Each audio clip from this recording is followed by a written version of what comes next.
Maliit man o malaki, malinis man o madumi, ang mga ilog ay may ginampanang bahagi sa agos ng ating mga buhay. Kung hindi man ito kukuhanan ng tubig na inumin o kaya ng yaman dagat na kakainin, ang mga ilog ay nagsisilbing daanan din na pwedeng maghatid sa atin sa iba't ibang lugar. At para sa maraming Pilipino, ang mga ilog ay naging palikuran, labahan, laruan at pasyalan. Pero meron din ibang mga ilog, tulad na lang nitong nasa Barangay Timbao sa Laguna, na sinasabi nilang nagiging sanhi ng kamatayan. Ako si Ryan Eigenman. Buksan ang mga mata. Ano yung tsura? Kulubot ang mukha, kulubot.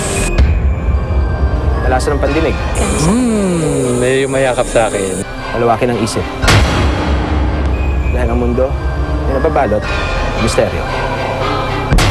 Dito sa Barangay Timbao, Binyan, Laguna, may tinatawag ang mga residente na Ilog Bukete.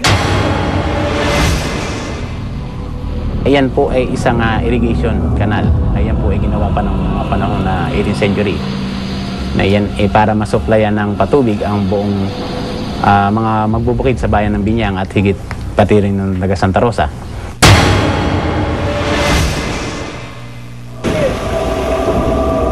At dahil bukas sa publiko ang minidam na ito, na mayroon ding munting talon, marami ang naengganyang maligo rito. Maganda yung tubig niya dahil siya isa sa mga likas na yaman o yung natural resources na tubig o galing sa bukal. Kung kaya masasabi natin na napakasarap paliguan. Ang mga taga Maynila nga halos dumadayo pa sila dyan para maligo. Running water siya na hindi siya nalalabo.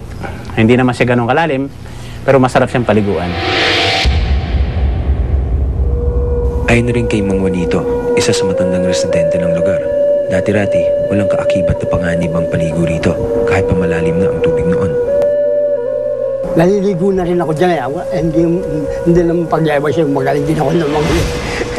Naliligo na ako dyan. Wala ka namang paparnan dyan sa dam na yan ng mababaw na ikay may katulad dyan. Makakapaligo ka hanggang dito. Hindi ka makakapaligo. Pane, lampas tao yan. Doon, pag-ikit ng tubig na yan, wala nang mababaw. Wala na kayo. Hindi kayo makakatakad dyan. Nang ikay niyo kayo maglalakad. Isa sa tabi.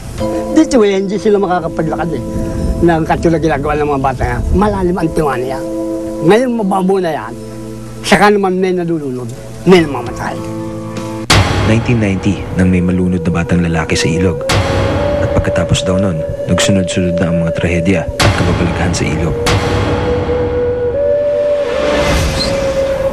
Kulang-kulang 1 linggo siya na hindi lumulutang simula nung mawala. At nung una pa nga hindi pa nga namin maisip kung siya ba talaga nalunod o kung ano man dahil sa liit naman ng lugar, napaka-imposible na hindi siya makita. At hanggang sa isang pagkakataon nga na nagsama na sila ng isang espiritista na kung saan tumapik siya sa puno ng mangga at sinabi niya na maawa ka na sa kanyang pamilya, matagal na siyang hinahanap. Sa mga pangyayaring yun, mga ilang segundo lang,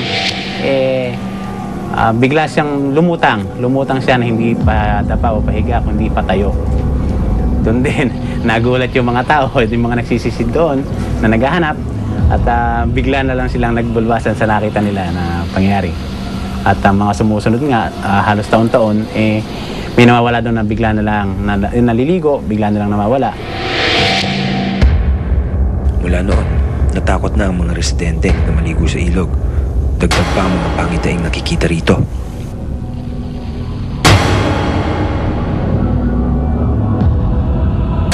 Ayon sa gwardya rito na si James, madalas daw siyang mapaglaruan ng di umano'y multo ng bata. Pag umaga po, pag nagro-robing ako, parang may nakikita po akong dyan. Parang bata po na bigla lang nawawala.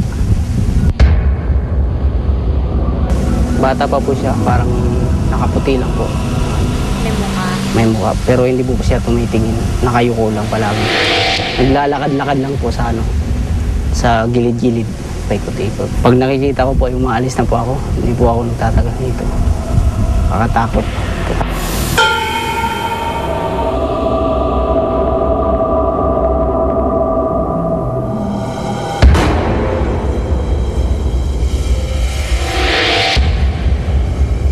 Ayon naman kay Ginang Imelda, isang guro na nakatira sa Barangay Timbao, pinaniniwalaan daw na may elemento sa ilog na nangunguha nga ng buhay. Yung anak ko nga po ay kasama rito. Nung time na siya inilubog niya yung naligo ko kami, nung time na inilubog niya yung kanyang paa dun sa mismong tubig, naramdaman niya po na ang kanyang isang paa ay parang lumihila.